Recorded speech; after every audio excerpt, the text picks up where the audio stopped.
نحمده ونصلي ونسلم على رسوله الكريم اما بعد فاعوذ باللہ من الشیطان الرجیم بسم اللہ الرحمن الرحیم۔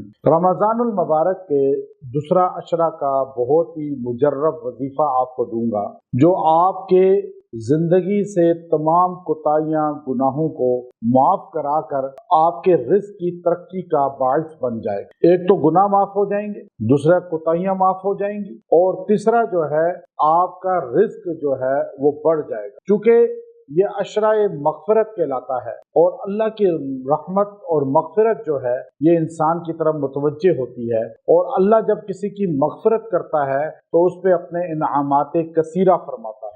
ان انعامات میں آپ کی ضروریات، رزق سارے کے سارا اللہ رب العزت بڑھاتا چلا جاتا ہے۔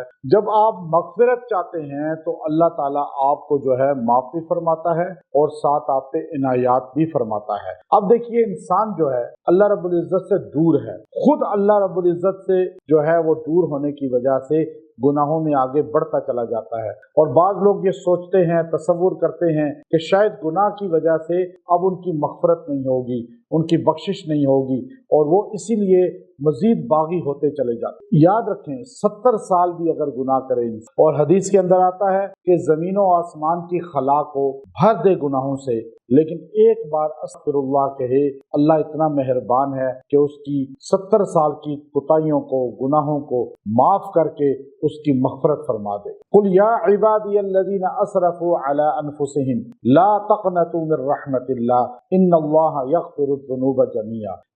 یہ جو اللہ رب العزت نے اصول بیان فرمایا کہ میرے بندوں کو یہ کہہ دو کہ جنہوں نے گناہ بہت زیادہ کیے ہیں وہ میرے رحمت سے نا امید نہ ہو۔ لا تقنطوا من رحمت اللہ کی رحمت سے نا امید کبھی نہیں ہونا چاہیے۔ اللہ تعالیٰ بخشش فرماتا ہے، اور ہمیں رمضان کے اندر یہ پورے 10 دن دے دیے کہ مجھ سے مغفرت مانگو اور میں بخشش کر دوں گا۔ اب دیکھیے، انسان کو رمضان کا مہینہ ملے اور اس کی بخشش نہ ہو۔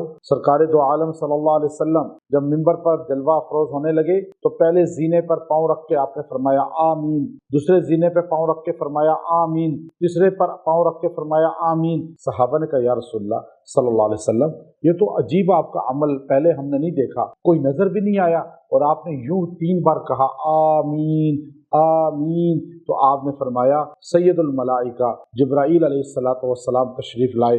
آپ نے کہا وہ بندہ ہلاک اور تباہ ہو جائے جو آپ کا ذکر سنے اور درود شریف نہ پڑھے۔ میں نے کہا آمین۔ پھر انہوں نے کہا وہ بندہ تباہ و برباد ہو جائے جو اپنے والدین دونوں یا ایک کو برا پائے اور ان کی خدمت کر کے جنت حاصل نہ کرے۔ میں نے کہا آمین۔ اور پھر جبرائیل علیہ السلام نے کہا کہ وہ تباہ و برباد ہو جائے جو رمضان المبارک کا مہینہ پائے اور پھر اللہ کو راضی نہ کر سکے۔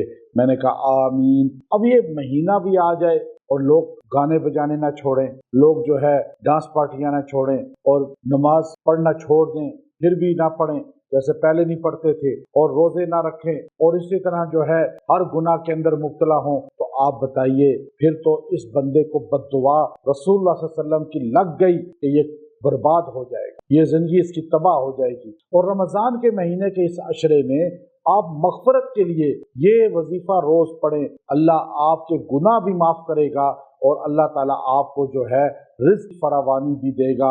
اور وہ وظیفہ ہے لا الہ الا اللہ الملک الحق المبین، لا الہ الا اللہ الملک الحق المبین۔ روزانہ 100 مرتبہ پڑھیں۔